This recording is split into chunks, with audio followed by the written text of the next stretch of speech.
Our preaching passage this morning is from Psalm 73. These are verses 21 through 28. When my heart was grieved and my spirit embittered, I was senseless and ignorant. I was a brute beast before you.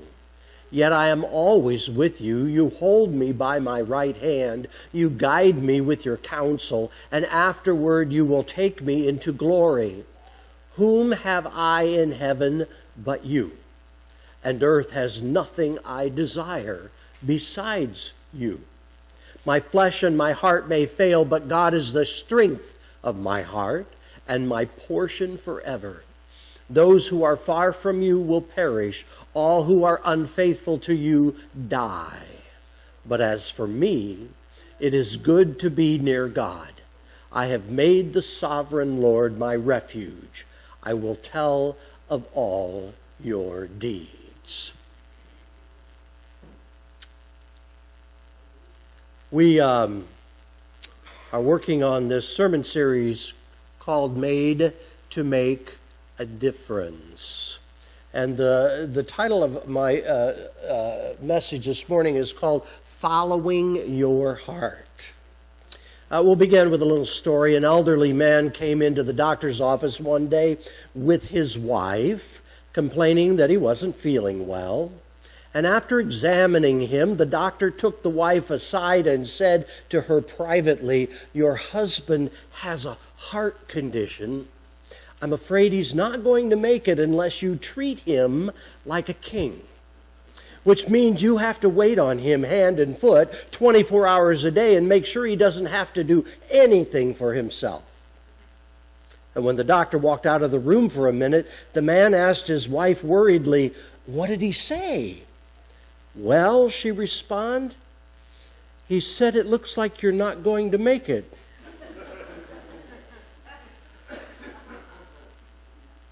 Today we're talking about the H in shape, and you have inserts that I put in your bulletin today, and you can see that acrostic that we've formed up there called shape. And today is the H, and the H, you'll probably remember, stands for heart. And basically it's what makes you, you. It's your interests, your passions, your desires, and it also has an emotional component to this heart thing we're going to talk about. Things like hopes and dreams, ambitions. It's really the sort of things that motivate you to get up in the morning, the things that excite you in life. Proverbs 27:19 says, "As a face is reflected in water, so the heart reflects the person." Now, I want to warn you of something about this, and that is this whole follow your heart thing. It can be misunderstood, especially in our context and in our world. Back in the mid-90s sometime, I think, there was a book written called Bridges of Madison County. Does anybody remember, you remember Bridges of Madison County? Oh, there's another one over there. Bridges of Madison County was a book, a very thin book. And I even think there was a movie, though I never saw the movie, I don't think. But at any rate, the opening of the book, it opens up, and the heroine, if you will, of this story is sitting, and she's having her annual celebration, or memory time, I'm not sure exactly what to call it, which if I remember right, includes a glass of brandy next to her, some other kind of beverage, and she is remembering a time in her life when she had an affair. This is a classic secular follow your heart story. And the story is written in such a way, this woman's family is gone, and this photographer shows up who's there to take pictures of the bridges in her county. And she has an affair with this photographer while her family is gone. It's written in such a way that at the end of the book, you're saying, she's trying to make a decision. Does she stay with her family or does she go with this vagabond photographer that she's had the affair with? And you're rooting. Go, follow your heart, sweetheart. Yeah. You think about that. We need to be careful about following our heart, don't we? Now, Francesca, the star in this story, she stayed with her family. She actually ended up making a good decision after she made some really bad decisions. She stayed with her family, but she never forgot. She always remembered, and it was this sad memory of what she didn't do in her life. Your heart equals your interests, your passions, your desires. And Philippians 2:13 says, it is God who produces in you the desires and actions that please Him. So it's God, essentially, that makes you you.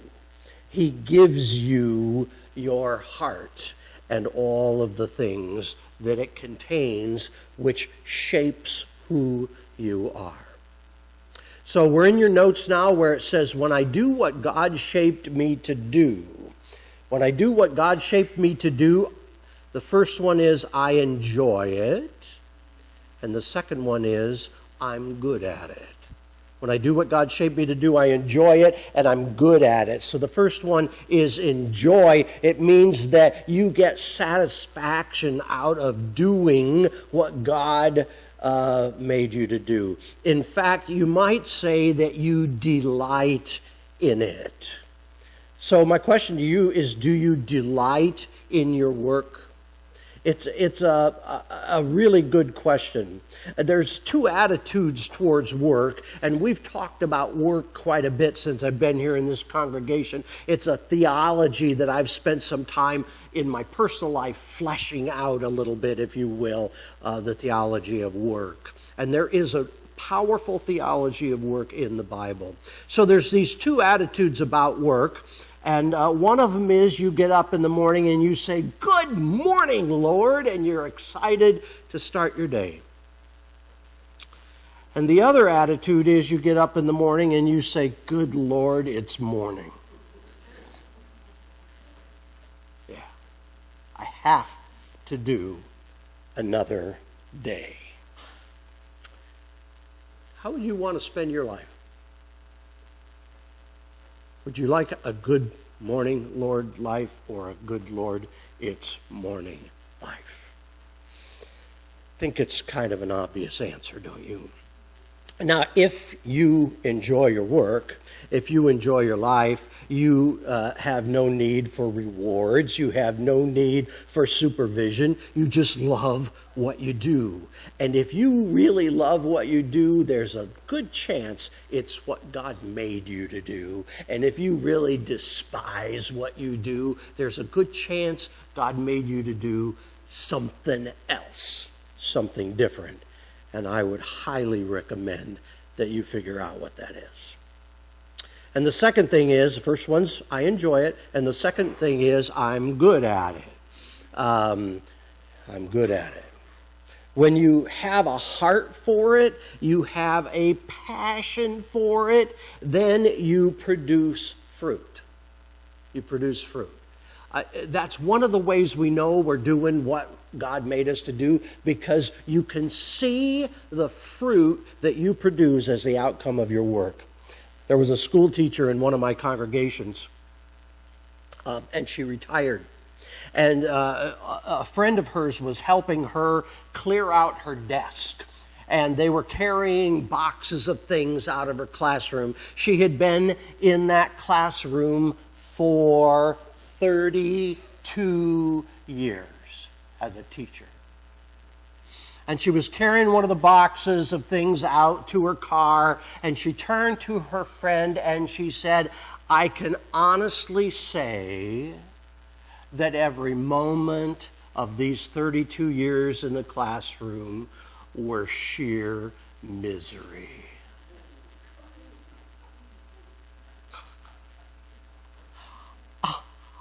thought, man, if it was miserable for her, it must have really been miserable for her students. Can you imagine being a student of a teacher who was miserable every minute of what she did? I can't even begin to comprehend. I mean, I can't imagine that anybody, grows up and goes and gets educated for a career and then spends their entire life in their career and then dies, and that 50 years or so that we spend working in life was horrible. Just horrible. Kind of almost defines your entire life, doesn't it? It's just beyond comprehension. So we are at the point in your notes where it says, what keeps me from following my heart? What keeps me from following my heart? There are 5 points here that I'm going to quickly run through. The first one is disappointment. Proverbs 13:12, hope deferred makes the heart sick. If you've been hurt in life, is there anybody here that's never been hurt in life? Yeah, exactly.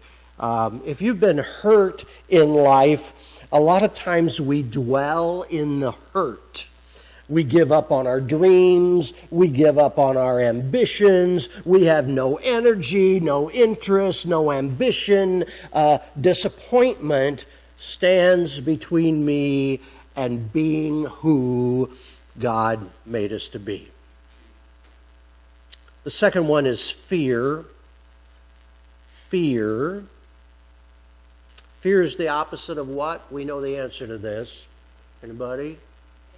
Faith. Fear is the opposite of faith. Proverbs 12:25, anxiety in a man's heart weighs us down.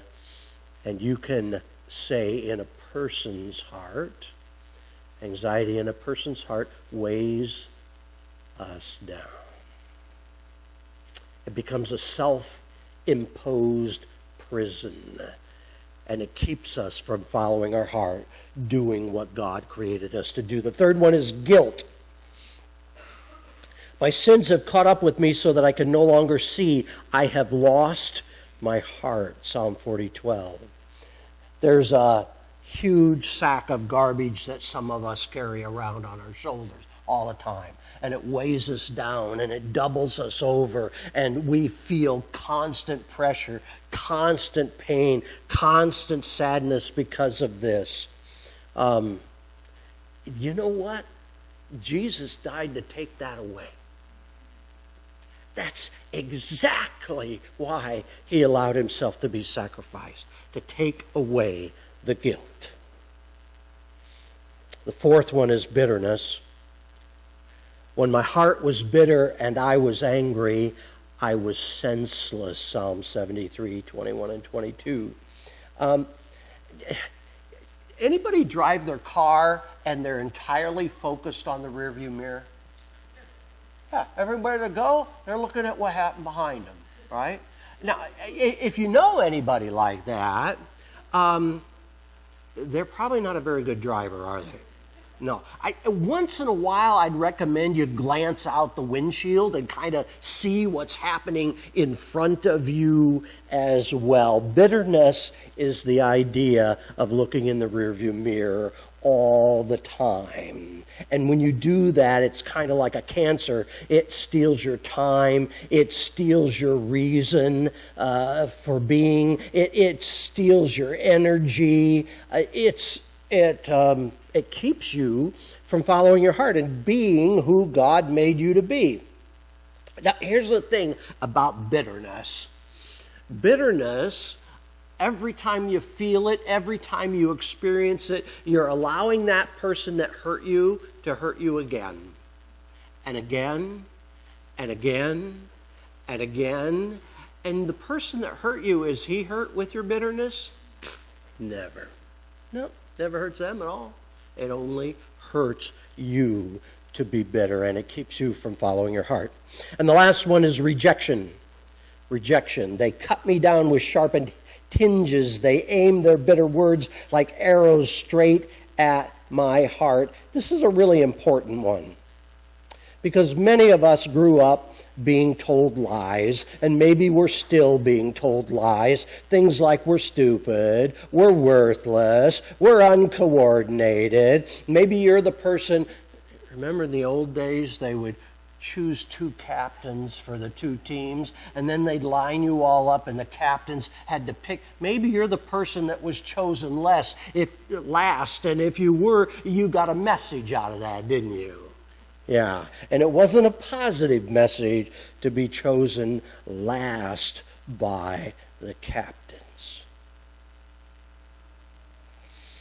One of the messages I grew up with was, you were born late and you'll always be late. Yeah, my mother said that to me about 10,000 times. You were born late and you'll always be late. She was still angry at me for not being born right at 9 months, you know.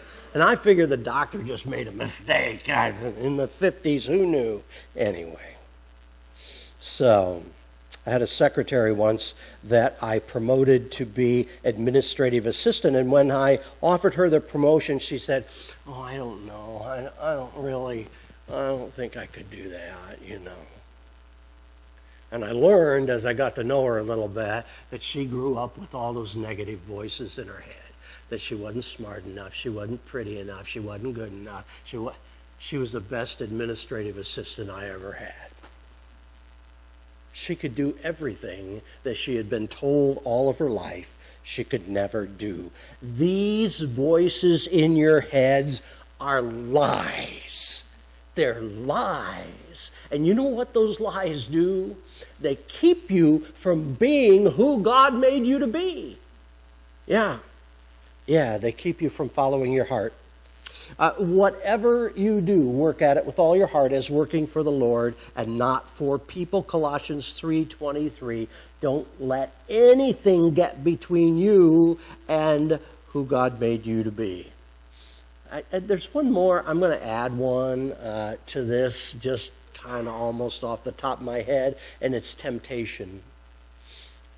We've all heard about pastors and politicians and others who've been given public trust who have succumbed to temptation, and they're no longer able to do what God made them to do. Don't give in to temptation, because it will come between you and who God made you to be. And we are at number 2 now. How do I follow my heart? Number 2, how do I follow my heart? And the first one is open it. First one is open it. Jesus said, "I am standing and knocking at your door. If you hear my voice and open the door, I will come in and we will eat together." Revelation 3:20. Let Jesus in. Hear his voice calling you. Yeah, it's a still small voice, it is. But if you listen, if you deliberately listen, you'll hear his voice. And then when you hear the call that he makes on your life, say yes. Open your heart. And you can't even begin to imagine what that call might be. I had a parishioner whose mother had Alzheimer's. And she cared for her mother way into the late stages of Alzheimer's, way beyond the time that most of us would be able to do that. That is a huge job, to be able to care for someone with Alzheimer's. And if it's someone you love, it can be a hugely emotional job, because they aren't the person that you knew, anymore. This woman cared for her mother for years and years, and her mother died of Alzheimer's. And she started a support group for caregivers of Alzheimer's. And all those people would get together and they would talk about their experience of caring for their loved one who had Alzheimer's. And she was able to encourage them, and they were able to encourage each other. And it was something God helped her to become. She wasn't a professional medical person. She wasn't a professional counselor. She just was a person who had a lot of experience caring for Alzheimer's people, and she brought more people together so that they too would be able to have the support they needed to do that job. Open your heart to God. You can't imagine where He might lead you. Number 2, let God heal it. Let God heal it. The Lord is close to the brokenhearted and saves those who are crushed in spirit. We all have wounds, don't we? All of us. There are no exceptions. We all have wounds. Sometimes our wounds come from places like church. Believe it or not, that always has bothered me. Sometimes we come from an abusive home. Sometimes we've been through divorce. Sometimes we've lost children in our lives or had miscarriages. Sometimes it's illness. Sometimes it's loneliness. And the list is infinite as to where our wounds might come from. Number 2 is let God heal it. I run in the path of your commands, for you have set my heart free. That's what healing does for you. Psalm 119:32. Number 3, listen to it. Listen to it. Be honest in your estimate of yourselves. Romans 12:3. What do I love to do? What do I dream of doing? What fascinates me and doesn't bore me? Where have I been most effective in life before, and how might I use that to be effective again in my life? And of course, the spiritual gifts inventory that I passed out 2 weeks ago might help to give you some insight into what God is calling you to do. And it doesn't matter what stage of life you're in. I just want to make this clear. It doesn't matter whether you're in school. It doesn't matter whether you're a working person. It doesn't matter whether you're a retired person. It doesn't matter where you are in your life. God is calling you to something that only you can do. And when we don't listen to Him, we don't do that thing, and we miss out on an opportunity for an immense, a huge blessing. By the way, that blessing isn't just ours. When we do what God calls us to do, others will be blessed as well. That's the fruit that we're talking about. We serve our God out of our design. We serve God out of our design, not out of duty. So learn the truth about yourself. Number 3 is listen to it. Number 4 is explore your options. Desire without knowledge is not good, and to be over hasty is to sin and miss the mark. Proverbs 12:9. Did you know 95% of all new businesses fail within 5 years? 95% of all new businesses fail within 5 years. Why do you suppose that is? They didn't do their homework. That's why.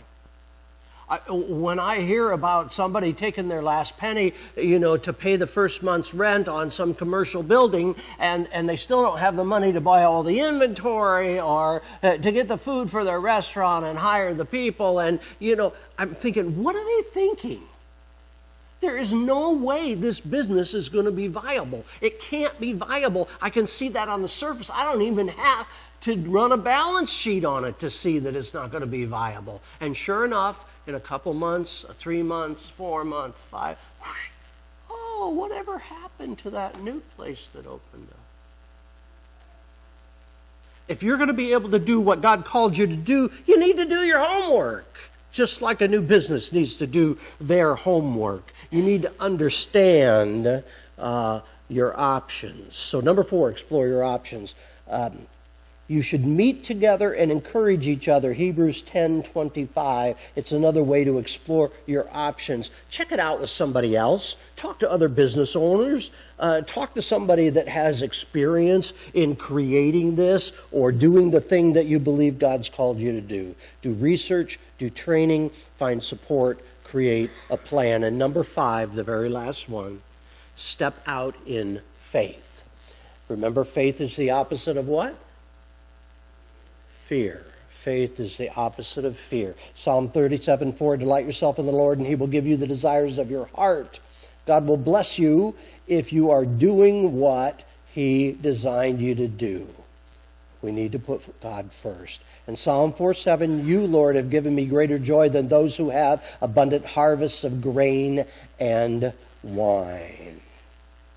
A life of meaning and significance is way more important than the life of money and power and position. And I hate to say this, but most people in this world don't have that figured out. They don't have it figured out. They want a life of money and position and power when what they really need is a life of meaning and significance, and only God can do that for you. And when you live a life of meaning, you will experience the joy of the Lord. God bless.